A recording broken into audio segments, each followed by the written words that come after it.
So చూడండి, ఆది కాండంలో మనం ఒకవేళ చూసినట్లయితే అక్కడ దేవుడు తన ప్రేమను లేదా జరగబోయే తన ప్రణాళికను ఆది కాండంలో ఎలా బయలుపరుచుకున్నాడు అనేది నేను మీకు చూపించాలని ఆశపడుతున్నాను. హల్లెలూయా. ఏదో ఆయన మరణము ఏదో అట్లా యాదృచ్ఛికంగా జరిగింది కాదు, అనుకోకుండా జరిగింది కాదు. అది ఖచ్చితమైన ఒక ప్రణాళికతో, ముందు నిర్ణయముతో, ప్రిసైజ్గా జరిగిన కార్యం. అది ఖచ్చితత్వంతో జరిగినటువంటి ఒక కార్యం అయినది. ఆమేన్.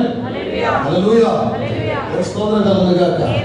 అయితే చూడండి, ఎప్పుడైతే అబ్రహాము ఆదికాండం 24వ అధ్యాయంలో మనం చూసినట్టయితే 22వ అధ్యాయం 2వ వచనంలో ఆ తండ్రి అయినటువంటి అబ్రహాము తనకున్న ఏకైక కుమారుని బలి ఇవ్వడానికి వెనకాడలేదు. ఏమందరూ ఇక్కడ ఉన్నారా? ఎవరు?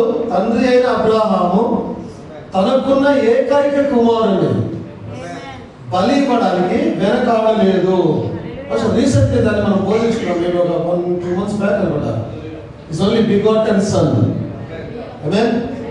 సో ఆది కాండంలో దేవుడు తన ప్రేమను బయలుపరుస్తూ ఉన్నాడు. వారి జీవితాల ద్వారా బయలుపరుస్తూ ఉన్నాడు. వారి జీవితాల్లో ఆయన ఉండి తన చిత్తాన్ని బయలుపరుస్తూ ఉన్నాడు. ఆయన తన ప్రణాళికను బయలుపరుస్తున్నాడు. తన ప్రేమను బయలుపరుస్తూ ఉన్నాడు ఆయన. ఓకే. సో ఆది కాలంలో చూసినట్టు అబ్రహాము తనకున్న ఏకైక కుమారుడు ఇప్పటికే ముసలాడు అయిపోయాడు.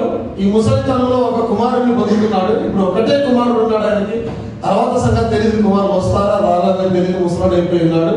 ప్రస్తుతానికి ఉన్నది మాత్రం ఒకే ఒక్క కుమారుడు ఆయన కలిగి ఉన్నాడు. ఆ ఒక్క కుమారుని కూడా ఆయన వధించడానికి వెనకాడలేదు. అర్థం మీకు అందరికి? పరలోకమందున మన తండ్రి కూడా ఆయన ఒక కుమారుని కలిగి ఉన్నాడు, ఒకే కుమారుని కలిగి ఉన్నాడు. ఆయన గురించి రాబడింది ఓన్లీ బిగాటెన్ సన్. ఆయన కలిగిన ఏకైక కుమారుడు ఆయనే ప్రభువైన యేసుక్రీస్తు అయి ఉన్నాడు. పరలోకమందున తండ్రి కూడా అబ్రహాము వలెనే ఆయన కూడా తన కుమారుని అర్పించడానికి వెనకాడలేదు. మరలా ఇంకో కుమారుడు వస్తాడన్న ఆలోచన కానీ ఆశ కానీ ఏమీ లేదు. ఉన్న ఏకైక కుమారుడు ఆయన్ని బలి అర్పించేసి ఉన్నాడు. స్తోత్రం కలుగును గాక. ఇప్పుడు ఇక్కడ ఏం కనిపిస్తా ఉందంటే, ఆ అబ్రహాములో ఏం కనిపిస్తా ఉందంటే, అబ్రహాములో తండ్రి అయిన దేవుని ఆత్మ మనకు కనిపిస్తా ఉంది. తనకు కలిగిన ఏకైక కుమారుని ఇవ్వడానికి వెనకాడడం లేదు. అంటే అబ్రహాం యొక్క సొంత నిర్ణయం కాదండి. అబ్రహాములో దేవుడిని తన ప్రేమను వ్యక్తపరుస్తూ ఉన్నాడు. స్తోత్రం కలుగును గాక. నేను ఇంత ముందు కూడా చెప్పాను మీకు, ఎప్పుడైతే అబ్రహాము ఆ ఎలోహింతో గోసాడుతున్నాడు, ప్రభా 50 మంది, ప్రభా 30 మంది, ప్రభా 20, 10, 5 అని గోసాడుతున్నప్పుడు ఇది అబ్రహాము కాదు కానీ అబ్రహాములో ఉన్న క్రీస్తు. ఎందుకంటే క్రీస్తు మధ్యవర్తి అయి మన కొరకు విజ్ఞాపన ప్రార్థనలు చేస్తూ ఉన్నాడు, ఇంటర్సెషన్ చేస్తూ ఉన్నాడు. అదే గుణాన్ని క్రీస్తు అబ్రహాములో ఉన్నాడు. ఆ గుణాన్ని ఆయన బయలుపరుస్తూ ఉన్నాడు.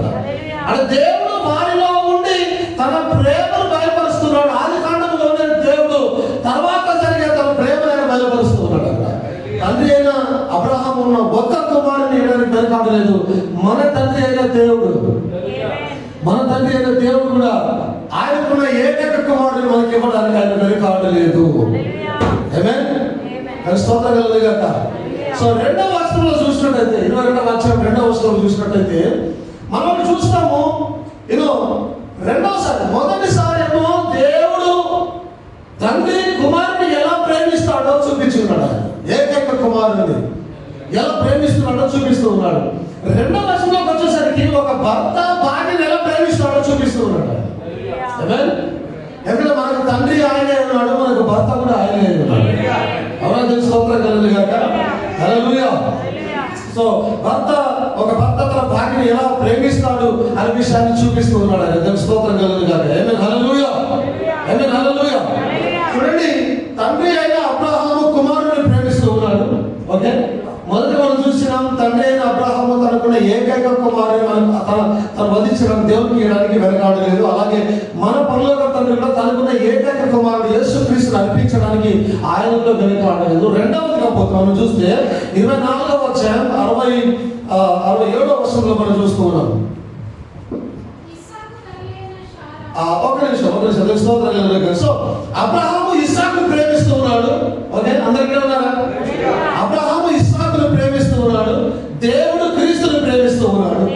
ఎందుకంటే తండ్రి కుమారుని యొక్క బంధం అక్కడ ఉంది. ఇక్కడ కూడా తండ్రి అయిన దేవుడు కుమారుని క్రీస్తు పట్ల ప్రేమను కలిగి ఉన్నాడు. ఆయన అబ్రహాము కుమారుని పట్ల ప్రేమను కలిగి ఉన్నాడు. ఆయన చాలా జాగ్రత్తగా గమనించిన విషయాలు మీరు ఏమైనా స్తోత్రం కలుగును గాక. ఏమైనా హల్లెలూయా. జాగ్రత్తగా గమనించండి. 22వ అధ్యాయం 2వ వచనంలో చూడండి ఒకసారి. అప్పుడు ఆయన నీకు ఒక్కడైనా thine only son Isaac, నీకు ఒక్కడిగా ఉన్న నీ కుమారుని అనగా నీవు ప్రేమించు ఇస్సాకును తీసుకొని. అంటే ఏం జరుగుతోంది? తండ్రి కుమారుని ప్రేమిస్తూ ఉన్నాడు. అబ్రహాము ఇస్సాకును ప్రేమిస్తున్నాడు. తనకు ఏకైక కుమారుడు ఉన్నాడు, ఆ కుమారుని అర్పిస్తూ ఉన్నాడు. తనకున్న కుమారుని అనగా నీవు ప్రేమించు ఇస్సాకును నీ కుమారుని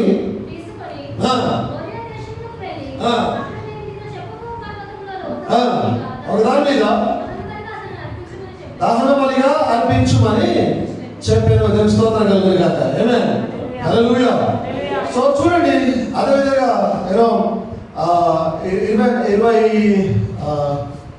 యోహాను సువార్త 15వ అధ్యాయం 9వ వచనం చూడండి సార్. తండ్రి నన్ను ఎలాగో ప్రేమించను. ఏంటంటే తండ్రి నన్ను ఎలాగో ప్రేమించను. ఆది కాలంలో చదివాము, నీవు ప్రేమించు నీ కుమారుడైన ఇస్సాకును. ఓకే, తండ్రి కుమారుడైన ఇస్సాకు ప్రేమిస్తున్నాడు.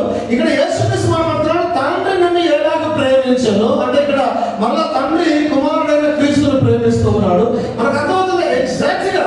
ఈవెన్ లేఖనానుసారం కూడా లిటరల్ గా కూడా దేవుడు తన యొక్క ప్రేమను, తన చిత్తాన్ని, తన ప్రణాళికను ఆది కాండంలోనే చూపిస్తూ ఉన్నాడు. ఎగ్జాక్ట్ గా వస్తు చూపిస్తూ ఉన్నాడు. అక్కడ తండ్రి అయిన అబ్రహాము కుమారుని ప్రేమిస్తూ ఉన్నాడు. ఇక్కడ తండ్రి యేసుక్రీస్తు కుమారుని ప్రేమిస్తూ ఉన్నాడు. ఆయన స్తోత్రం కలుగును గాక. ఆమేన్.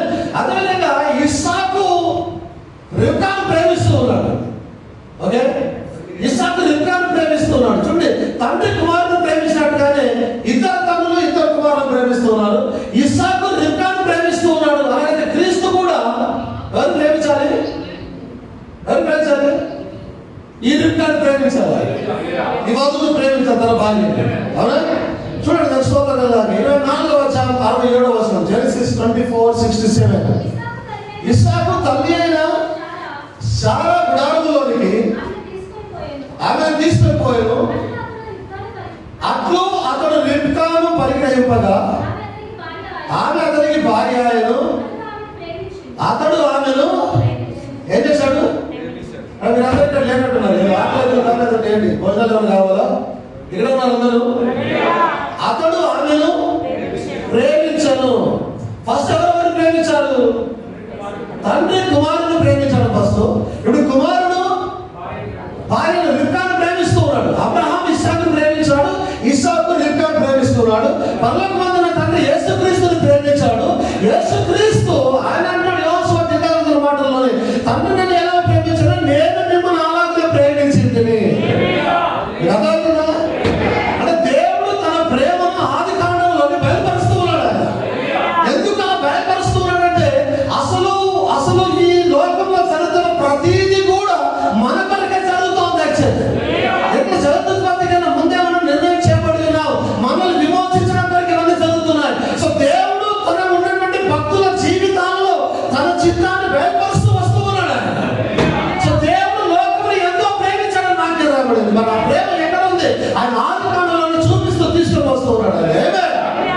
తండ్రి అయిన అబ్రహాము కుమారుడిని ప్రేమించాడు. కుమారుడైన ఇస్సాకు రిబ్కాను ప్రేమించాడు. తండ్రి అయిన దేవుడు కుమారుడిని యేసుక్రీస్తు ప్రేమించాడు. కుమారుడిని యేసుక్రీస్తు మనల్ని ప్రేమిస్తూ ఉన్నాడు. ఆమేన్, హల్లెలూయా. స్తోత్రం కలుగును గాక. అయితే చూడండి, ఆ బంధంతోనే దేవుడు ఆపాడు. మొదటగా కుమారుడి బంధాన్ని కలిగి ఉన్నాడు. ఆ తర్వాత కుమారుడి తర్వాత భార్య బంధాన్ని మనతో కలిగి ఉన్నాడు. ఈ బంధంతోనే ఆగాడు. దేవుని స్తోత్రం కలుగును గాక. మొదట తండ్రి కుమారుడి బంధాన్ని కలిగి ఉన్నాడు. ఆ తర్వాత అక్కడి నుంచి మూవ్ అయ్యాడు. ఆయన తండ్రి కుమారు బంధం నుంచి మూవ్ అయ్యి ఆయన భార్య భర్త బంధానికి వచ్చి ఉన్నాడు. ఎందుకు అక్కడ ఆకలేదంటే దానికన్నా శ్రేష్టమైనది భార్య భర్తల బంధం వచ్చింది. ఇది ఏక శరీర బంధమై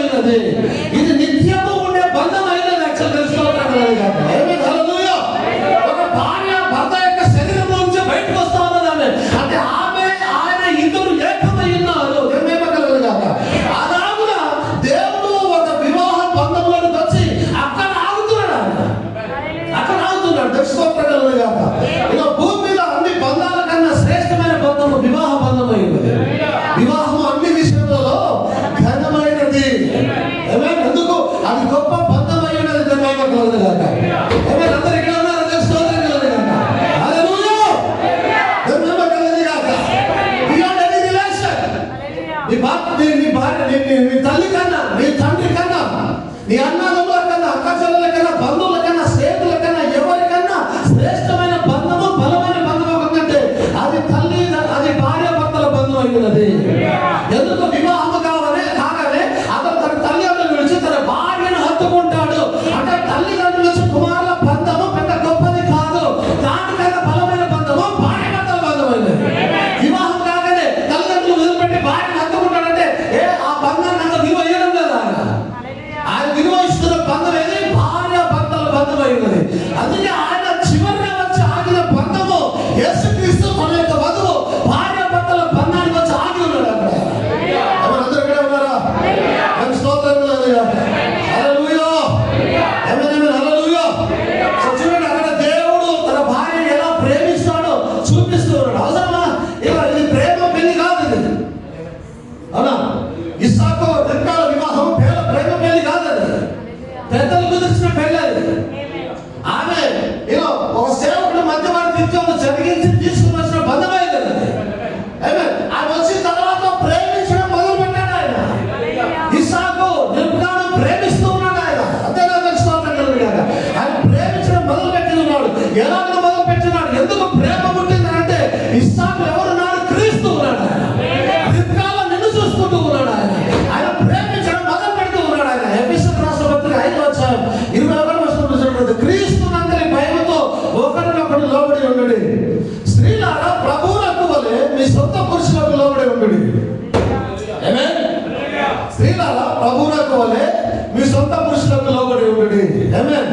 Wives, submit yourself unto your own husbands as unto the Lord. అంటే ముందు ప్రభువుకు లోబడాలి, తర్వాత భర్తకు లోబడాలి. అంటే మీకు అర్థమవుతుంది కదా? నాకదే అర్థమైంది. ముందు ప్రభువుకు లోబడాలి, తర్వాత భర్తకు లోబడాలి. ఒకవేళ భర్త నాన్న క్లియర్ చేసేవాడు చాలాసార్లు. ఒకవేళ నీ భర్త సంఘానికి కూడా నీకు అడ్డంగా ఉన్నాడు అనుకో, నువ్వు వెళ్ళిపో సంఘానికి. భర్త సంఘాన్ని పక్కన పెట్టేసి. ఎందుకు? ఎందుకంటే భర్త కన్నా బలమైన బంధం క్రీస్తుతో కూడిన బంధం. ఈ శారీరక బంధం అనేది వివాహ బంధం కేవలం ఈ లోకంలోనే ఉంటుంది. కానీ క్రీస్తుతో ఉన్న వివాహ బంధం నిత్యత్వంలో ఉండబోతా ఉన్నది, నిరంతరం ఉండబోతా ఉన్నది. నిజమైన భార్య మొదట ఆయన నీకు భర్త, ఇప్పుడు వచ్చిన భర్త కాదు. మొదట ఆయన భర్తగా ఉన్నాడు. ఎప్పుడు భర్తగా ఉన్నాడు తెలుసా? ఇప్పుడు అప్పుడు కాలేదు, జగదుత్పత్తి కన్నా ముందే నీకు భర్తగా ఉన్నాడు ఆయన. స్త్రీలారా ప్రభువునకు వలె మీ సొంత పురుషులకు లోబడి ఉండి. అంటే స్త్రీలు ప్రభువునకు లోబడాలి, ఆ తర్వాత పురుషులకు కూడా లోబడాలి. కానీ దానికన్నా ముందు ప్రభువునకు లోబడాలి. క్రీస్తు సంఘమునకు శిరస్సు అయినలాగున పురుషుడు భార్యకు శిరస్సు అయినాడు. క్రీస్తే శరీరముకు రక్షకుడు అయి ఉన్నాడు. సంఘము క్రీస్తులకు లోబడినట్టుగా భార్యలు కూడా ప్రతి విషయంలోనూ తమ పురుషులకు లోబడవలెను. పురుషులారా మీరు మీ భార్యలను ప్రేమించుడి, అటువలనే క్రీస్తు కూడా సంఘమును ప్రేమించి. క్రీస్తు కూడా సంఘమును ప్రేమించి. దేవుడు వాక్యం రాస్తూ ఉన్నప్పుడు ఆయన కూడా ఏదో అడగలు రాలేదు. ప్రతిదానికి టైప్ చేస్తూ ఉన్నాడు, ప్రతిదానికి లింకప్ చేస్తూ ఉన్నాడు. ఎలాగ నువ్వు చదివినప్పుడు నీలో ఒక ఉద్రేకం రావాలని, నువ్వు చదివినప్పుడు నీలో ప్రేమ పుట్టులాగా, నువ్వు చదివినప్పుడు నీలో భక్తి వచ్చులాగా దేవుడు చాలా జాగ్రత్తగా అన్ని బంధాలు అక్కడ పెట్టేసి ఆయన పరిశుద్ధ గ్రంథాన్ని రాసి ముందుకు తీసుకొని వస్తున్నాడు. ప్రతి చింతన, ప్రతి ప్రణాళిక స్తోత్రం కలుగును గాక. ఆమేన్. పురుషులారా మీరు మీ భార్యను ప్రేమించుడి, అటువలే క్రీస్తు కూడా సంఘమును ప్రేమించి అది కలకవలను, మడతలేలను, అత్యంత ఏదైనా లేక పరిశుద్ధమైనది గాను, నిర్దోషమైనది గాను, మహిమగల సంఘము గాను ఆయన తన ఎదుట దానిని నిలబెట్టగలవాలని వాక్యముతో ఉదక స్నానం చేత దాన్ని పవిత్రపరిచి పరిశుద్ధపరచగా దాని కొరకు తన్ను తాను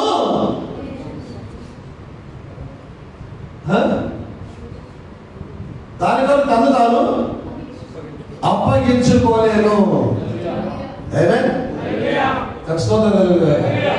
చివరి మాట ఏంది? అనిపించదు ఏంది ఈరోజు భార్య భర్తలు చదువుతున్నాడు ఏంది?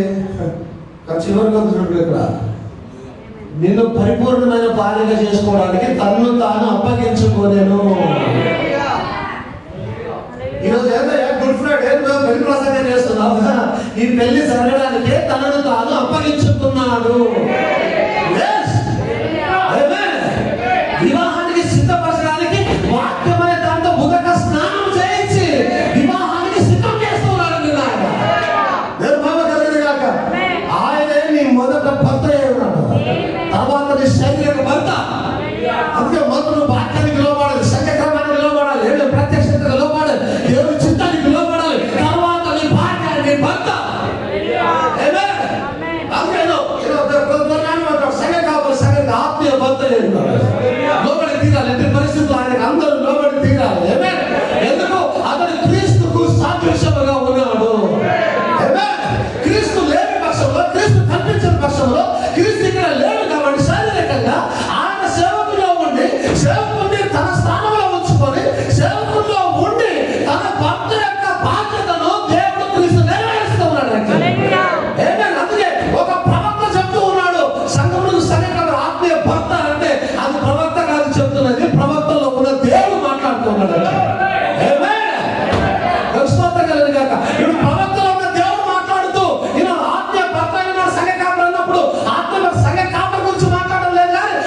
కొరకు పరిశుద్ధపరచుటకై దాని కొరకు తన్ను తాను అప్పగించుకోనేను. పరిశుద్ధపరచుటకై అప్పగించుకోనేను. పరిశుద్ధపరచాలంటే ఏం కావాలి తెలుసా? క్రీస్తు రక్తము కావాలి. ఆ రక్తం వస్తేనే పరిశుద్ధపరచబడుతుంది. పరిశుద్ధపరచబడాలంటే ఆయన తనను తానే అప్పగించుకోవాలి. ఆయన బంధించే సైన్యము లోకంలో లేదు. ఆయన అరెస్ట్ చేసే సైన్యము లోకంలో లేదు. ఆయన మీద చెయ్యగలిగిన వాడు లోకంలో లేదు. ఆయన బాధ పెట్టగలిగిన వాడు లోకంలో లేదు. ఆయన తనను తానే అప్పగించుకున్నాడు. నీ కొరకు తీర్చినాడు ఆయన. ఆయన మీద చెయ్యేసి నిలబడిన వాడు లోకంలో ఎవరు లేదు. ఆయన తనకు తాను సైన్యానికి లోపడి ఉన్నాడు.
ఎప్పుడు కూడా ఇస్సాకు ఒక తెల్లని అమ్మాయిని పెళ్లి చేసుకోలేదు.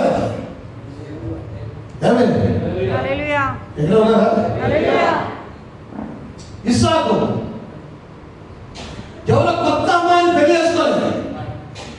దీనికి జాగ్రత్త, చెవు పెట్టారండి. ఓకే, ఇస్సాకు కొరకు భార్య పంపిస్తూ ఉన్నప్పుడు అబ్రహాము తన సేవకుడైన ఎలియాసాతో మాట్లాడుతూ ఉన్నాడు. మనం ఎక్కడైతే నివాసం చేస్తున్నామో, ఏ అన్యుల మధ్య అయితే నివాసం చేస్తున్నామో, ఏ తెలియని ప్రజల మధ్య నివాసం చేస్తున్నామో, ఏ దేవునికి దూరంగా ఉన్న విగ్రహాల మధ్య నివాసం చేస్తున్నామో, వీరిలో నుంచి నా కుమారునికి బాటను తేక. అవునా అవునా? ఇస్సాకు ఎప్పుడు కూడా తెలుగుని వారిని పెళ్లి చేసుకోలే, సంబంధం లేని వారిని పెళ్లి చేసుకోలే. చాలా జాగ్రత్తగా గమనించండి. ఒకవేళ మీరు కనుక ఇక్కడ దేవుడు తన ప్రణాళికను చూపిస్తున్నాడు అని అనుకుంటే జాగ్రత్తగా చెవులు పెట్టకపోయిన మాటది. ఇస్సాకు కొత్త అమ్మాయిని పెళ్లి చేసుకోలే, కొత్త జనాంగం నుంచి పెళ్లి చేసుకోలే. అప్పుడు 24వ వచనం 2వ వచనం చూడండి.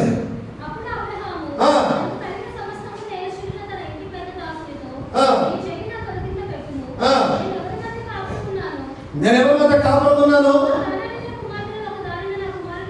ఆ కనానీయుల కుమార్తెల్లో ఒకదాని నా కుమారునికి పెళ్లి చేయక ఎక్కడ వెళ్ళాలి? నా స్వదేశము. ఏంటది? వాగ్దాన దేశము, ప్రామిస్డ్ ల్యాండ్. నా స్వదేశమందు ఎవరైతే ఉన్నారో నా బంధువుల దగ్గరికి వెళ్ళి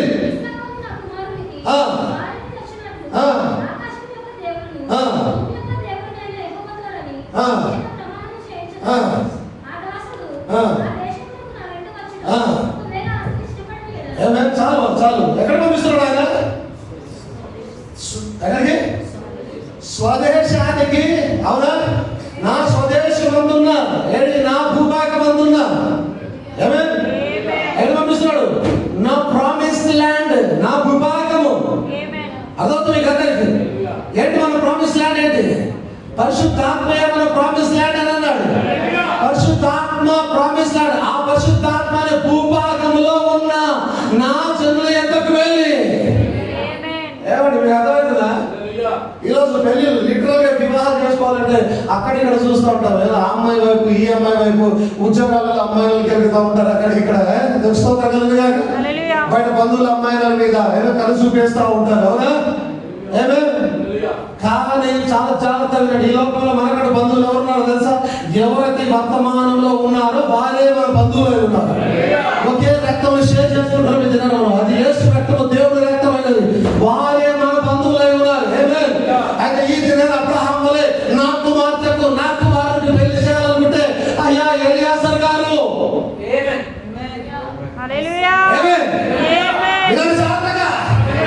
దయ్యము ఎదురు పోవాలి జనాలా. అయ్యా ఎలియాజర్ గారు వాసం చేస్తున్నారు. ఈ కనానీయుల నుండి నా కుమార్తె కానీ నా కుమార్తె కానీ పెళ్లి చేయక నా స్వదేశమందు నా బంధువుల యొక్క ఎవరిని బంధువు నీలాగా పేటగా తీసుకునేవాడు, ఎవరిని బంధువు వర్తమానంలో ఉన్నవాడు, ఎవరిని బంధువు క్రీస్తు రక్తాన్ని షేర్ చేసుకునేవాడు నీ బంధువు అయినాడు. నీ బంధువుల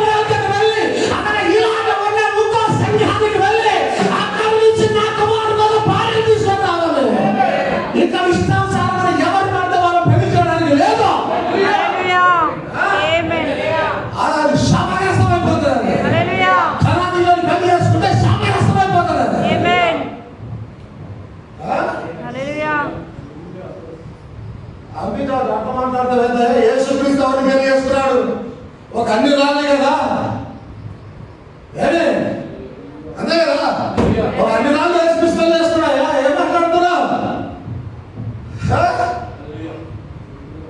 సొంత దేశానికి వెళ్ళు, నా బంధువుల యొక్క వెళ్ళు.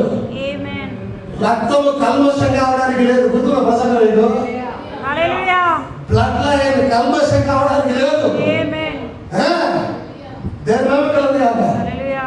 క్రీస్తు ఎవరో కొత్త అమ్మాయిని పెళ్లి కావాలి. మొన్న వరకు వాళ్ళు ఉన్నారు యూదులు. ఆ యూదులు ఎప్పుడైతే అక్కడ నిరాకరించారో వేరే వాళ్ళ వెంట తిరిగి కొత్త అమ్మాయిని పెళ్లి చేసుకున్నాడు. ఆయన తీవ్ర అమ్మాయిని పెళ్లి అన్ని వాళ్ళు పెళ్లి చేసుకున్నాడు. అయితే కరెక్టే, ఆమె అన్యురాలే కానీ కొత్త ఆమె కాదు. ఆమె అన్యురాలే కానీ తెలియని అమ్మాయి కాదామె, బాగా తెలిసిన ఆమె. ఎప్పటి నుంచి తెలుసు అంటే జలదుత్పత్తి కన్నా ముందు నుంచే తెలిసి అమ్మాయి. క్రీస్తు కొత్త అమ్మాయిని పెళ్లి చేసుకోలే. క్రీస్తు తన బంధువులలో నుంచే అమ్మాయిని తీసుకుంటూ ఉన్నాడు. ఎలా బంధువయ్యాడు? ఆయన మన విమోచనకు విమోచించాలంటే విమోచనకు సమీప బంధువులే రావాలి. క్రీస్తు ఎలా విమోచించగలుగుతాడు? మనము ఆయన సమీప బంధువులమైనా అలాంటప్పుడు ఆయన అమ్మాయిని ఎక్కడ చేసుకుంటూ ఉన్నాడు? తన సొంత దేశంలోనే తన బంధువుల మధ్యలో నుంచి ఒక అమ్మాయిని వివాహం చేసుకుంటూ ఉన్నాడు ఆయన. Praise the Lord. ఆ అమ్మాయి వధువు అయినది. అర్థమవుతుందా? Jesus never married a stranger. Amen. He married a well known woman.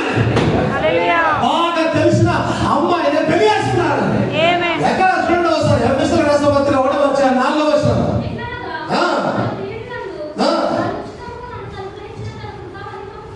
కీర్తి కలిగినట్లు తన చిత్త ప్రకారమైన దయా సంకల్పము చొప్పున యేసుక్రీస్తు ద్వారా తనకు కుమారులుగా స్వీకరించుటకు జాగ్రత్తగా మాట. ఓకే, మనలను ముందుగా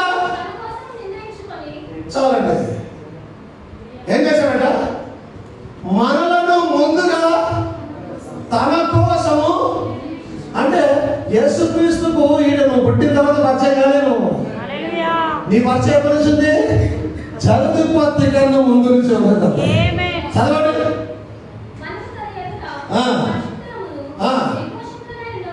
ఉండవాలని ఎప్పుడైనా జగత్తు పునాది వేయబడక ముందే ప్రేమ చేత క్రీస్తులో మనల్ని ఏర్పరచుకోలేను. ఈ అమ్మాయి ఎప్పుడు పరిచయం కలిగి? జగదుత్పత్తి కన్నా ముందే. ఈ అమ్మాయిని పరిచయం చేసి ఈ అమ్మాయిని జ్ఞాతం తీసుకుని వచ్చి 10 ఎవరికి ఇచ్చాడు? పరిశుద్ధాత్మకి ఇచ్చాడు. ఆయన తీసుకొని వచ్చి మా అమ్మాయిని తీసుకొని వచ్చి క్రీస్తుకు వివాహం చేయడానికి స్తోత్రం కలదు కాక. యేసు క్రీస్తు కొత్త అమ్మాయిని చేసుకోలే. ఇస్సాకు కూడా కొత్త అమ్మాయిని పెళ్లి చేసుకోలే. బంధువుల నుంచే చేసుకున్నాడు ఆయన. క్రీస్తు కూడా బంధువుల నుంచే చేస్తున్నాడు ఆయన. ఎప్పటి బంధం ఇది? జగదుత్పత్తికైన ముందు నుంచి వస్తున్న బంధం అయిపోయింది. రోమిలకు రాసిన పత్రిక 8:29-30. ఎందుకనగా తన కుమారుడు అనేక సహోదరుల్లో జ్యేష్ఠులవుతున్నట్లు దేవుడు ఎవరిని ముందుగా ఎదిగేనో, అంటే ఎవరికి దేవుడు ముందుగా తెలుసో, ఎవరికి దేవుడు ముందుగా ఎదిగి ఉన్నాడో అర్థమవుతుందా? శామ్యూల్ గొప్పగా ఈ రోజు తెలవడానికి, శామ్యూల్ గొప్పగా జగదుత్పత్తికైన ముందే పరిచయం ఆయన ముందే ఎదిగి ఉన్న ప్రజలనే ఎన్నుకున్నాడు. వారు తన కుమారులతో సారూప్యము గలవారగుటకు వారిని ముందుగా నిర్ణయించాను. మరి ఎవరిని ముందుగా నిర్ణయించానో వారినే పిలిచాను. రిబ్కాను ముందే నిర్ణయించాడు, రిబ్కానే పిలుచుకొని వస్తున్నాడు. రిబ్కానే పిలుచుకొని వస్తున్నాడు, పిలిచాను. ఎవరినైతే పిలిచాడో వారిని నీతిమంతులుగా తీర్చను, ఎవరిని నీతిమంతులుగా తీర్చను వారిని మహిమ పరిచయను. కొత్త అమ్మాయి కాదు, చాలా పాత అమ్మాయి. దేవునికి మహిమ కలిగింది కాక. అవును, దూరం ఉంది, కానీ ఆయన ఒక బంధం చేత దగ్గర చేశాడు. ఆమె దూరంగా ఉంది, కానీ నేను ఒక అన్యురాలే అయినా సరే ఆమె తెలియనిది కాదు, ఆమె బంధంలోనే ఉన్నది. రక్త సంబంధం కలిగిన స్త్రీ అయినదా అనే ఏమైనా స్తోత్రం కలిగిన కాక. ఆయన ఎవరు పెళ్లి చేస్తున్నాడంటే బాగా తెలిసిన అమ్మాయి, రక్త సంబంధంలో ఉన్న అమ్మాయినే ఆయన వివాహం చేసుకోవాల్సి వచ్చినప్పుడు మీరు ఒక విషయాన్ని గమనించండి. యూదులకు ఎక్కడైతే కఠిన మనసు కలిగిందో, వారి మీద మోసినప్పుడు వచ్చిందో, గుడితనం కలిగిందో, ఆయన అన్యుల వైపు తిరిగాడు. అన్యులలో నువ్వు ఒకదాని ఉన్నావా? ఇక వేరే జనాలు లేరా? అనేకులు ఉన్నారు. మరి వాళ్ళకి ఎందుకు తిరిగాడా? ఎందుకంటే ముందు నిన్నే నిర్ణయించాడు కాబట్టి, నువ్వు పరిచయం ఉన్నావు ఆయన బాగా కాబట్టి. నీకు అర్థమవుతుందా? నువ్వు పరిచయం ఉన్నావు, నిన్నే ఎన్నిక చేస్తున్నాడు, నువ్వే కావాలని కోరుకొని క్రీస్తు అందరినీ నేర్పరుచుకున్నాడట. దేవుని స్తోత్రం కలగాలి. దూరదేశంలో ఉంది. అవును, రిబ్కా కూడా దూరదేశంలో ఉన్నది, దగ్గర లేదా? ఆయన ప్రయాణం అయిపోతున్నాడు, దూరదేశంలో ఉన్నది. చాలా జాగ్రత్త గమనించండి. దూరదేశంలో ఉన్న రిబ్కా ఒక రక్షణ పొందని వ్యక్తికి సాదృశ్యంగా ఉన్నది. ఆమె ఇస్సాకుకు దూరంగా ఉన్నది, రక్షణ పొందిన ఒక వ్యక్తికి సాదృశ్యంగా ఉన్నది. దేవుని స్తోత్రం కలుగును గాక. ఇటువంటి పాపులనే, ఇలాగ దేవుడికి దూరంగా ఉన్న వారినే దేవుడు రక్షించాలని ఇష్టపడుతూ ఉన్నాడు, కాపాడాలని ఇష్టపడుతూ ఉన్నాడు. వారి కొరకు ఆయన రక్తాన్ని చిందిస్తూ ఉన్నాడు. అందరికీ ఉన్నారా? ఆ దూరంగా ఉన్న వారిని రక్షించాలని ఇష్టపడుతూ ఉన్నాడు. దేవుని స్తోత్రం కలుగును గాక. ఆయన అంటున్నాడు, నా దేశమందు నా బంధువుల దగ్గర దూరంగా వెళ్ళి ఆమెను తీసుకొని రా. నీవు కూడా ఒకప్పుడు దూరమై ఉన్నావు. విషయం వాక్యంలో చూపిస్తా. నీవు కూడా ఒకప్పుడు దూరంగానే ఉన్నావు, కానీ నేను దగ్గర చేసుకున్నాడు ఆయన. ఒకసారి అపోస్తల కార్యాలు 2వ అధ్యాయం 38వ వచనం తీసుకున్నాను చేసి Acts 2:38. మీరు మారు మనస్సు పొంది పాప క్షమాపణ నిమిత్తము ప్రతి వాడు యేసుక్రీస్తు నామములో బాప్తిసం పొందుడి, అప్పుడు మీరు పరిశుద్ధాత్మ వరమును పొందుదురు. ఎవరికైనా జాగ్రత్తగా ఈ వాగ్దానం ఎవరితో? ఈ వాగ్దానము మీకును మీ పిల్లలకు.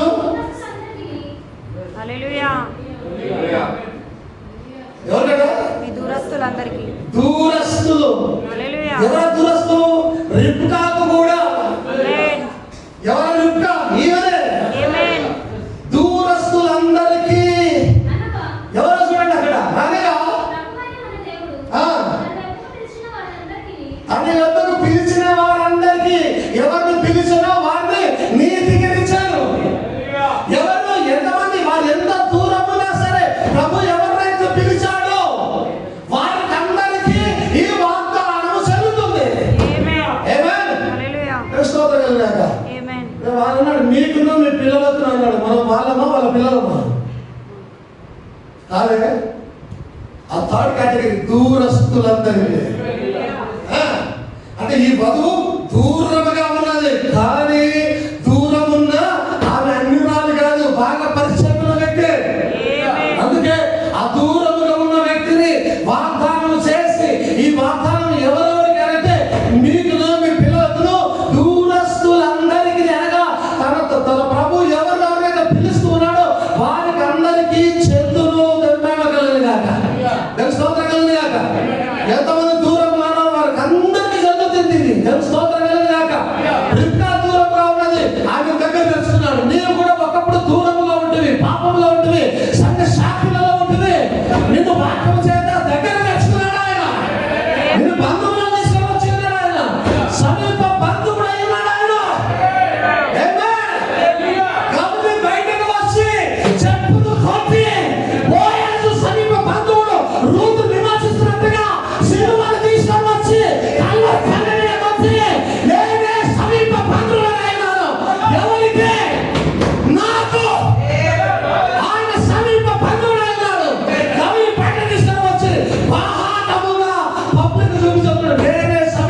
కలిసాడు? ఎలియాజరు రెబ్కాని కలిసాడు. చూడండి ఒక మాట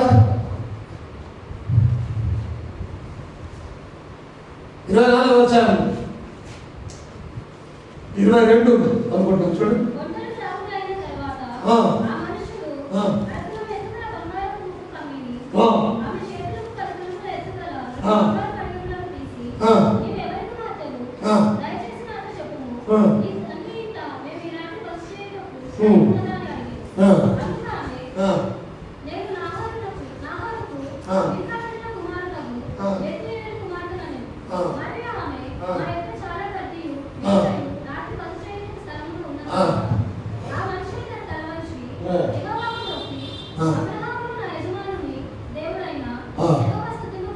సో ఒక మాట వినండి. ఇందాక చదివిన మాటలో ఆయన ఆమెకి ఏమిస్తున్నాడు? చదువు మళ్ళా ఏమిస్తున్నాడు?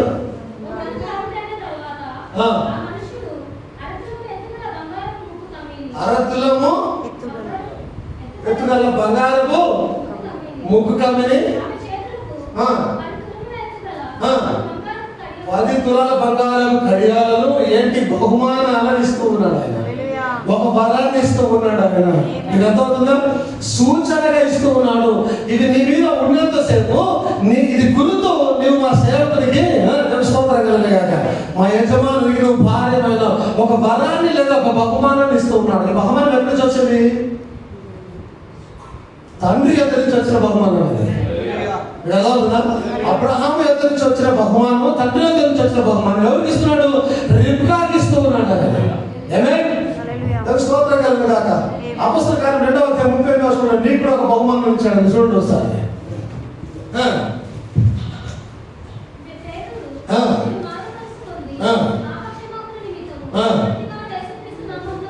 పాప క్షమాపణ నిమిత్తం ప్రతివాడు యేసుక్రీస్తు నామమున బాప్టిజం పొందుడి. ఏమన్నారట? అప్పుడు మీరు ఇంగ్లీష్ లో you shall receive the gift of the Holy Ghost. పరిశుద్ధాత్మ యొక్క వరాన్ని పొందుదురు. ఇది పరిశుద్ధాత్మ ఎక్కడికి వచ్చింది? పై నుంచి వచ్చింది, తండ్రి వద్ద నుంచి. తండ్రి వద్ద నుంచి రాగానే అది వరముగా ఎవరికి ఇస్తున్నాడు? ఈ రిబ్కాకి ఇచ్చాడు ఆయన. మేడగదిలో అందరూ కూడుకెళ్ళినప్పుడు చాలా జాగ్రత్త. అక్కడ కేవలం కొంతమంది మాత్రం కూడుకోలేదు, అక్కడ వధువు ఉన్నది. ఈ వధువుకి ఏమి ఇచ్చాడు ఆయన? పరిశుద్ధాత్మ అనే వరాన్ని తొలుగుతూ ఉన్నాడు ఆయన. ఎక్కడి నుంచి వచ్చింది? తండ్రి అనే దేవుడు ఎదురు నుంచి వచ్చిన పరిశుద్ధాత్మ అనే వరమైనది. ఎలియాజరు కూడా రిబ్కాకు ఒక వరమని ఇస్తూ ఉన్నాడు. ఎక్కడి నుంచి వచ్చినది? తండ్రి అయిన అబ్రహాము నుంచి వస్తున్న వరమైనది అని తెలుసుకోగలిగాడు. ఆయన ఇస్తూ ఉన్నాడు, రిటర్న్ ఏమి ఆశించకుండా. చాలా జాగ్రత్తగా గమనించాడు. పరిశుద్ధాత్మను ఇస్తూ ఉన్నాడు, రిటర్న్ ఏమి ఆశించకుండా. చాలా జాగ్రత్తగా గమనించాలి. ఎందుకు ఇస్తూ ఉన్నాడు అంటే, ఒక భర్త తన కలిగినవన్నీ తన భార్యతో పంచుకోవడానికి ఎలాగైతే ఇష్టపడతాడో అలాగే క్రీస్తు కూడా తనకున్నదంతా తన భార్యతో పంచుకోవడానికి ఇష్టపడుతూ ఉన్నాడు. అందుకే తనకున్న దాంట్లో భాగస్వామ్యం చేస్తూ ఉన్నాడు ఆయన. తనకున్న వాటిని ఇస్తూ ఉన్నాడు. ఇస్సాకు కూడా తనకున్న వాటిని ఇచ్చాడు. అబ్రహాము పంపిస్తూ ఉన్నాడు అక్కడ. చాలా జాగ్రత్తగా గమనించండి. మనం ఎప్పుడైతే మనము ఆయనకు సంపూర్తిగా సమర్పించుకుంటామో అప్పుడు ఈ గణాలు మీరు పొందుకుంటారు. ఏదో బాప్టిజం పొందుకోగా వచ్చేసింది నాకు. చర్చ్లోకి వచ్చి నేను పెద్ద కానుకలు వేయగానే, పాటలు బాగా పాడగానే, నేను పెద్ద వాక్యం బోధించగానే వచ్చింది నాకు. నీవు సమస్తాన్ని ఎప్పుడైతే లోపరుచుకుంటావో, దేనికి? దేవునికి, దేవుని వాక్యానికి, సంఘ క్రమానికి, సంఘ కాపరికి. ఎప్పుడైతే నువ్వు సమస్తాన్ని లోపరుచుకుంటావో దేవుడు తన సమస్తాన్ని నీతో పంచుకుంటాడు. ఎందుకు? వారి శరీరం అవుతావు, ఆయన ఆస్తిలో భాగస్వామ్యం అవుతావు. అవునా కదండి? ఎప్పుడైతే వివాహం జరుగుతుందో భార్యకి భర్త యొక్క ఆస్తి హక్కు వస్తుంది. అక్కడ ఇక్కడ కూడా జరుగుతూ ఉన్నది. క్రీస్తుతో వివాహం చేసుకున్నప్పుడు నీకు భాగం వస్తూ ఉంటుంది. భాగస్వామ్యం తనకు ఉన్నటువంటి వాటిని నీతో పంచుకునే ప్రయత్నం చేస్తాడు. కానీ చాలా సార్లు ఏంటంటే, సంఘానికి వెళ్తే మేము ఇయ్యాలి, బాగా సంఘానికి వెళ్తే దశ బాగా ఇయ్యాలి, కానుకలు ఇయ్యాలి, తిరుపతి అడుగుతాడు ఇయ్యాలి, దానిపూరకు అడుగుతాడు ఇయ్యాలి. సండే కానుకలు, బుధవారం కానుకలు ఇవ్వాలి, ఏదో ఇంకేదో జరిగితే కానుకలు ఇవ్వాలి. ఇవన్నీ తినేస్తారు, తినడానికి తీసుకుంటారు. అట్ట ఇట్ట నాన్న రక్ష చేసి ఇలా ఇవ్వాలి. చాలా ఇవ్వాలి. మనతో కాదు, అదా మనతో కాదు. యేసుక్రీస్తు ఎప్పుడు నీ దగ్గర అడగలేదు. అడిగాడా? యేసుక్రీస్తు ఎప్పుడు నీ దగ్గర అడగలేదు.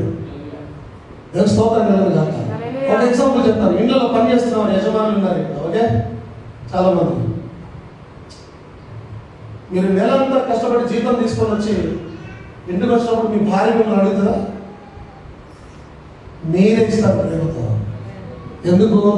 కుటుంబం జరగాలి, కుటుంబ పోషణ జరగాలి, ఖర్చులన్నీ తీర్చబడాలి, పిల్లలకు భోజనాలు కావాలి, బట్టలు కావాలి, ఇంకేమో కావాలి. మీరే తీసుకొచ్చి ఇస్తావు. దేవుని స్తోత్రం కలుగుగాక. సంఘాలు నడవడానికి అది దేవుడు పెట్టిన క్రమమైనది, కానీ దేవుడికి ఏది అవసరం లేదు. నీ దశభాగాలు అవసరం లేదు, నీ కానుక అవసరం లేదు, నువ్వు ఇచ్చే ఏది అవసరం లేదు ఆయనకి. ఆయన ఒకటే ఒకటి కాదు, విరిగి నలిగిన హృదయం నాకు కావాలని అన్నాడు ఆయన. నీ ఆస్తి ఎప్పుడు కానీ మనలో చాలా మంది చర్చికి వెళ్తే ఇలా ఇవ్వాలి, అలా ఇవ్వాలి, బాగా డబ్బులు ఇవ్వాలి, కానుకలు ఇవ్వాలి, దశభాగం అంటారు, ఇంత డబ్బు ఇవ్వాలి. చాలా సార్లు భయపడుతూ దేవుడి సన్నిధికి యథార్థంగా రాలేక, వచ్చినప్పుడు యథార్థంగా ఉండలేక, ఇదే ఆలోచన పెట్టుకొని ఇలా ఇవ్వాలి, అలా ఇవ్వాలి, అలా ఇలా ఇలా అలా ఇలా ఎప్పటికీ జరిగేసిన అడిగితే ఇలా అడుగుతున్నాడు, ఇలా చేస్తున్నాడు అని ఆ భావన పెట్టుకొని దేవుడి ముందు ఓపెన్ అయిపోలేక, పరిపూర్ణమైన క్రైస్తవ జీవితంలోనికి వెళ్ళలేక వెనుకబడుతూ ఉన్నాడు. వాస్తవం కదా? నిజమది. ఒక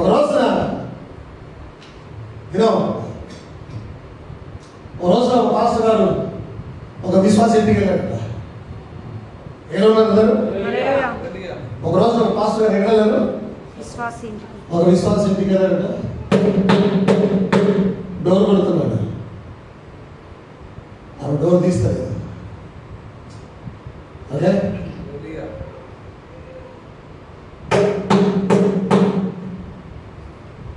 ఐదు నిమిషాలు మళ్ళా డోర్ కొడుతుంది, మళ్ళా డోర్ తీస్తారు.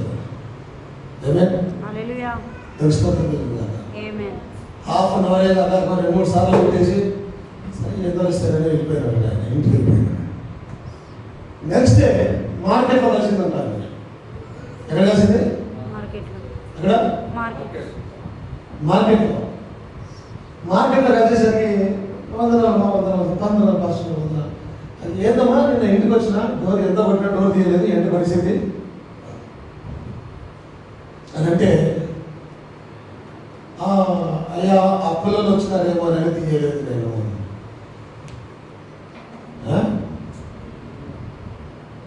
వాయిస్ ఏంటి కదా? డోర్ కొడితే డోర్ కొట్టుకుంటాడా? వాయిస్ ఏంటి కదా పాస్టర్ గారి? వాస్తవానికి ఏమప్పుడు అబ్బాయి ఇప్పుడు ఈయన పిలిస్తే ఈయన ప్రార్థన చేస్తాడు, కానుకలు పెట్టాలి. ఇది ఇప్పుడు ఈయన తెలిస్తే ఆయన బాధ ఏదో అంత చెప్పుకుంటాడు. ఇప్పుడు డోర్ తీస్తాను, లోపలికి వచ్చి ఏదో పెట్టకుండా పెట్టే పంపేది పాస్టర్లకు అలవాటు అని నానా రకాలుగా అనుకొని ఆమె డోర్ తీయకుండా ఉన్నది. ఏదమ్మా అప్పులో ఏమని అనుకో తీయలేదు పాస్టర్ గారు అంటే, అవునా సరే మీరు ఎందుకు వచ్చినారు పాస్టర్ గారు అంటే, ఏం లేదమ్మా నువ్వు ఇబ్బందుల్లో ఉన్నట్టుగా అనిపించింది నాకు, నీ ఇల్లు కిరాయి ఇద్దామని వచ్చినాను నేను. నీవేంటి ఇల్లు కిరాయి కట్టలేని పరిస్థితులు ఉన్నావు, అది నీకు ఇద్దామని హెల్ప్ చేద్దామని వచ్చినాను.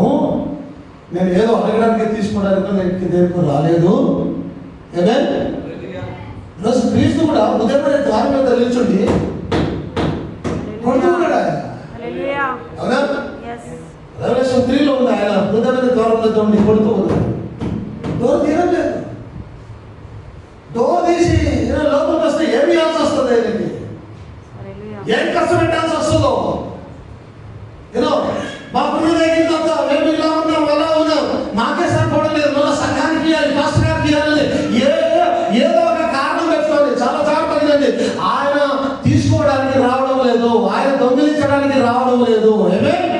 ఆయన వాక్యంలో క్లియర్గా చెప్తున్నాడు, దొంగనే దొంగిలించడానికి వస్తూ ఉన్నాడు. ఆయన ఎందుకు వస్తున్నాడు తెలుసా? ఒక సత్యుడు ఆయన ఎందుకు వస్తున్నాడు చూడండి. యోహాను సువార్త 10వ అధ్యాయం 10వ వచనం 11వ వచనం చూడండి.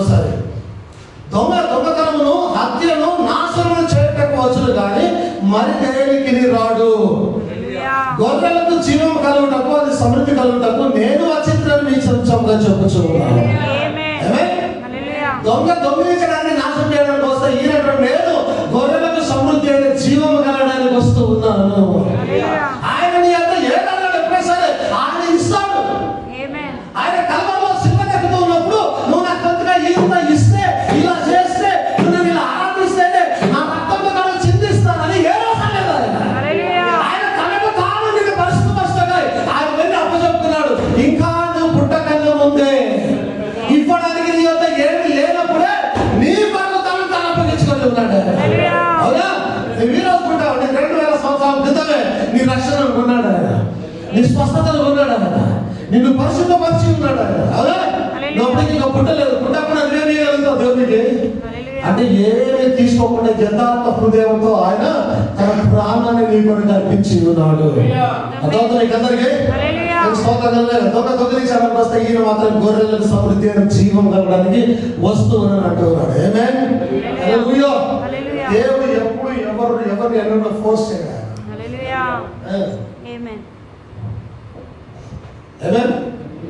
మనం కూడా అంతేగా, బాప్టిజం తీసుకోవడానికి ఎవరిని ఫోర్స్ చేయాలి, నీ ఇష్టం. నువ్వు పరలోకం పోవాలంటే అది నీకు ఆశ ఉండాలి, నువ్వు బాప్టిజం తీసుకోవాలి. ఫోర్స్ చేసేది లేదు. అంతేనా? మేము తెలియదు కాక ఈవెన్ డబ్బు విషయాల్లో కూడా ఎవరిని ఫోర్స్ చేసేది ఉంటుంది. అవునా? అంతేనా కదా? స్తోత్రం కలుగు కాక. దేవునికి దశ భాగాలు ఇవ్వాలి, దేవునికి కాలు కలిగాలి, సంఘ క్రమంలో జరిగే విషయాలను సపోర్ట్ చేయాలి అని క్రమాన్ని దేవుడు పెట్టాడు. కానీ ప్రశ్న చేసేది లేదు. ఎవరికి వాక్యం బోధిస్తామా? వాక్యం బోధిస్తాం. దేవుని స్తోత్రం కలుగు కాక. ప్రశ్న చేసేది లేదు ఎవరిని. ఇంకా సంఘంలో ఇప్పుడు కూడా దశ భాగాలు ఇవ్వని వారు ఉన్నారు. ప్రశ్న చేసేది లేదు, అడిగేది లేదు, కనీసం గుర్తు కూడా చేస్తలేదు. ఎందుకు? బలవంతంగా చేసే కార్యాలు కాదు, హృదయపూర్వకంగా చేయాలి. అందుకే ఎలియాజరు ఎప్పుడైతే అడుగుతూ ఉన్నాడో తల్లిదండ్రులు అడుగుతున్నాడు, నీకు ఇష్టమైన పోవడం బలవంతం. అమ్మ పోమ అబ్రహాము పెద్ద ఆసామి, పెద్ద ధనవంతుడు, ఇస్సాకు చాలా ఇంతే, నువ్వు పోమ సుఖంగా ఉంటావు, డబ్బు చాలా అక్కడ, నువ్వు మంచిగా పెరగవచ్చు, మంచి ఫ్యామిలీలో పెరగవచ్చు, చాలా పేరు ప్రఖ్యాతులు వస్తాయి, అబ్రహాం గురించి నీకు తెలీదా, వెళ్ళమ్మా అని అడగలేదు. వాళ్ళు ఏమంటున్నారు? ఏమన్నారు? చూడండి, సత్తి చదవండి. 24 వచ్చాను, 54 వచ్చినాము, 56 వచ్చిన అబ్బాయి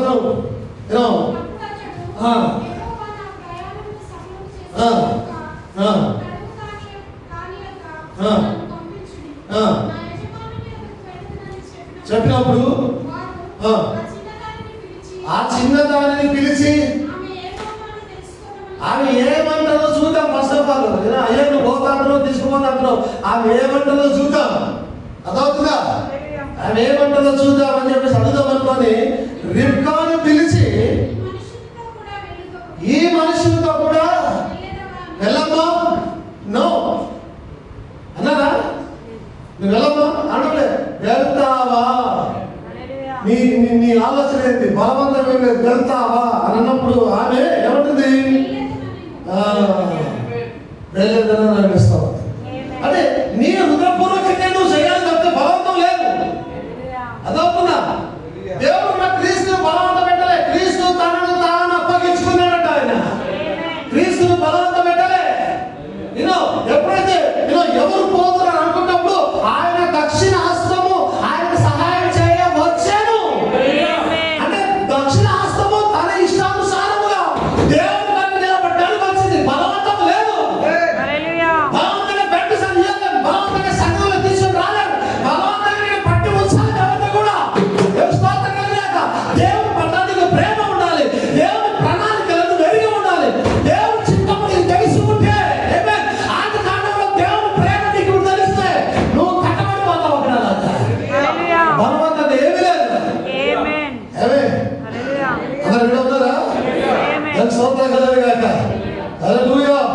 బలవంతం ఏమీ లేదు. దేవుడు ఎప్పుడు ఎవరిని బలవంతం చేయడు. దేవుడి ప్రేమ ఎప్పుడు ఎవరిని బలవంతం పెట్టదు. అదవుతుంది. స్తోత్రం లేక నమ్మి బాప్టిజం పొందిన వాడు రక్షించబడతారు. నాకే రాబడి నువ్వు నమ్మి నువ్వు బాప్టిజం తీసుకుని రక్షించబడతావు. దేవుని స్తోత్రం కలుగుగాక. దేవుడు ప్రార్థన చేయమని బలవంతం చేయడు, చేయమని చెప్తాడు. ఇలా చేస్తే ఆశీర్వాదం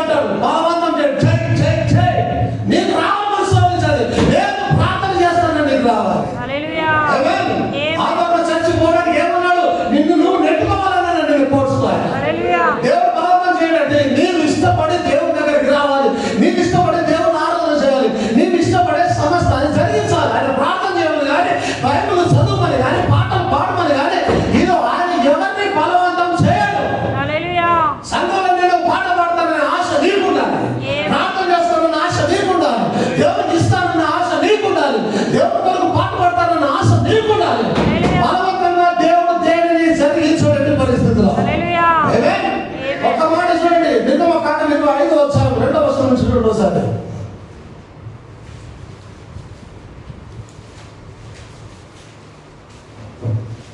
నాకు ప్రతిష్టాపన తీసుకొని రండి. Speak unto the children of Israel that they bring me an offering of every man that giveth it willingly. ప్రతిష్టాపన తీసుకొని రండి ఇశ్రాయేలీయులతో చెప్పము. ఎలాగంట? ఒక అర్పణ తీసుకురావాలి. ఎవరు చెప్తున్నాడు? మోషే చెప్తున్నాడు ఒక అర్పణ తీసుకురామని ఇశ్రాయేలీయులతో చెప్పి ఏమంటాడు ఆయన చూడండి. తర్వాత ఉంది మనకి పడ్డాడు అక్కడ. మనపూర్వకముగా అర్పించు ప్రతి మనిషిని వద్ద దాన్ని తీసుకునేవాళ్ళను. ఈ దేని వరకు? ఆయన కొరకు ఒక మందిరాన్ని కట్టడానికి, ఒక ఆవరణ కట్టడానికి, ఆయన కొరకు ఎవరి దగ్గర కట్టడానికి అడుగుతున్నాడు. ఆయన దేవుడు అడుగుతున్నాడు. అందరూ కదా? దేవుడు అడుగుతున్నాడు ఆ ఆలయాన్ని కట్టడానికి, మందిరాన్ని కట్టడానికి తీసుకుంటాడని చెప్పి పరిశుద్ధ స్థలమును, ఆలయం పరిశుద్ధ స్థలాన్ని నిర్మించడానికి ఇలా తీసుకురండి. అయితే ఎవరి దగ్గర తీసుకోవాలని? మనపూర్వకంగా, హృదయపూర్వకంగా, సంతోషంగా ఎవరైతే ఇస్తారో వారి యొక్క వాటిని తీసుకోండి. బలవంతం పెట్టేది లేదు. నీకు ప్రేమ ఉండాలి దేవుడికి ఇవ్వాలని. నీకు ప్రేమ ఉండాలి ఈయన నా రక్షకుడిని అంగీకరించడానికి. నీకు ప్రేమ ఉండాలి ఆయన ఆరాధన చేస్తానని. బలవంతంగా కాదు. ఏది కూడా బలవంతంగా నువ్వు చేసే ఆరాధన కాదు. బలవంతంగా నువ్వు ఇచ్చే ఆఫరింగ్ కాదని. ఆశీర్వాదం రాత్రంలో బలవంతంగా తెచ్చుకోవట్లేదు కాక. హల్లెలూయా. అందుకే బలవంతంగా ఎవరి దగ్గర లాగే ప్రయత్నం ఏది చేయాలి. ఎందుకంటే దానివల్ల నాకు లాభం లేదు, నీకు ఆశీర్వాదం లేదు. నీవు యథార్థంగా మనపూర్వకంగా ఇచ్చినప్పుడే దేవుడు నీలో స్థిరపరచబడతాడు. చూడండి, ముందు నేను చూస్తాను. ఇంకా మీరు చదవండి వస్తారు. మనపూర్వకంగా కనిపించే ప్రతి మనిషిని యొక్క దాన్ని తీసుకురావాలను. దేని ప్రకటన వాళ్ళు మీరు వారి యొక్క తీసుకురావాల్సిన అర్పణలేవనగా బంగారు, వెండి, ఇత్తడి, నీల, ధూమ్ర, రక్త వర్ణములు, సన్నపు నార, మేక వెంట్రుకలు, ఎరుపు రంగు చేసిన పొట్టేళ్ల తోళ్ళు, సముద్ర వత్సల తోళ్ళు, తుమ్మకర్రలు, ప్రదీపములకు తైలము, అభిషేక తైలములకు పరిమళ ద్రవ్యములు, ధూపములకు సుగంధ సంభారములు, లేఖపచ్చలు, ఏఫోదులను, పతకములకు, చెక్కు రత్నములు అనునవే. నేను వారిలో నివసించినట్లు నేను వారి మధ్య నివసించినట్లు నాకు ఒక పరిశుద్ధ స్థలమును నిర్మించవలెను. దేవుని సన్నిధి నడవడానికి, ఆలయం నడవడానికి ఎవరు అనుకున్నాడు? ఆయన విశ్వాసం అయ్యారు కానీ బలవంతంగా లేదు. బలవంతంగా లేదు. చక్కగా జరగాలంటే నువ్వు ఇయ్యాలి. అందరికీ స్తోత్రం కలుగుగాక. మనం వారం నెల వేసుకున్నాం కదా. నీకు ఇష్టం లేదని వేయాల్సిన అవసరం లేదు. బలవంతంగా లేదంట కానీ ఇలా వేస్తే బాగుంటుంది. సర్వీసెస్ మంచిగా జరుగుతుంది. అంతేనా? అంతేనే కదా? సమ్టైమ్స్ కొంతమంది మర్చిపోతున్నారు అనుకుంటున్నారు. మర్చిపోతున్నారో కావాలని చేయడం లేదు. సమ్టైమ్స్ ఇది అవుతాం. బలవంతం లేదు. నువ్వు ఇస్తే ఎంత అయిపోతే ఎంత. దేవుడు 5 రొట్టెలు 2 చేపలు 5,000 మంది పంచినవాడు. నువ్వు ఇస్తే నువ్వు ఆశీర్వదించబడతావు. నువ్వు ఇవ్వకపోతే ఇక్కడ నష్టం జరగదు. నీకు ఎలా జరుగుతావో దేవునికి బాగా తెలుసు. కానీ యాజ్ ఎ చర్చ్ గా సంఘ క్రమం నడవడానికి నీ వంతుగా నువ్వు చేస్తున్నావు. ఇక్కడ నుంచి వచ్చే కొన్ని సవరణలు, ఇక్కడ నుంచి వచ్చే కొన్ని ఆజ్ఞలు, ఇక్కడ నుంచి వచ్చే కొన్ని క్రమాలు నువ్వు జరిగించాలి. అది చక్కగా జరగడానికి ఆ రోజు వారు బంగారం ఒకటే కాదు ఏమేమి ఇస్తున్నారు చూడండి, ఏమేమి ఇవ్వమంటున్నారు చూడండి. కానీ యథార్థ హృదయంతో మంచిగా ఇచ్చి వారి దగ్గర మాత్రమే తీసుకోవాలని అంటున్నాడు. పోతే ఒక మాట ఉంది, నేను చదివి ముందుకెళ్ళాలనుకుంటున్నాను. కొంచెంగా విత్తవాడు కొంచెంగా కోయను, సమృద్ధిగా విత్తవాడు సమృద్ధిగా పట్టకోయను అని ఈ విషయమే చెప్పవచ్చు. సనుగుకున్నకయ్యు అక్కడ యెహోవా దేవుడు చెప్తున్నాడు, ఎవరైతే బలవంతంగా కాకుండా మనపూర్వకంగా చేస్తారో వారితో తీసుకోనండి. ఇక్కడ కొరింథీయులలో పౌలు చెప్తూ ఉన్నాడు, సనుగుకున్నకయ్యు బలవంతముగా కాకయు ప్రతి వాడును తన హృదయంలో నిశ్చయించుకున్న ప్రకారం ఇవ్వాలను. దేవుడు ఉత్సాహంగా ఇచ్చి వారిని ప్రేమిస్తాడు. ఆయన ప్రేమించి వారిని ఆస్తికర్తలు చేస్తాడని వాక్యం సెలవిస్తాడు. సో బలవంతంగా కాకయు చదువు కొనక బలవంతంగా కాకుండా నువ్వు ఇచ్చారు. అర్థమవుతుందా? అందరూ ఏడున్నారా? స్తోత్రం కలుగును గాక. మరి అన్నిటి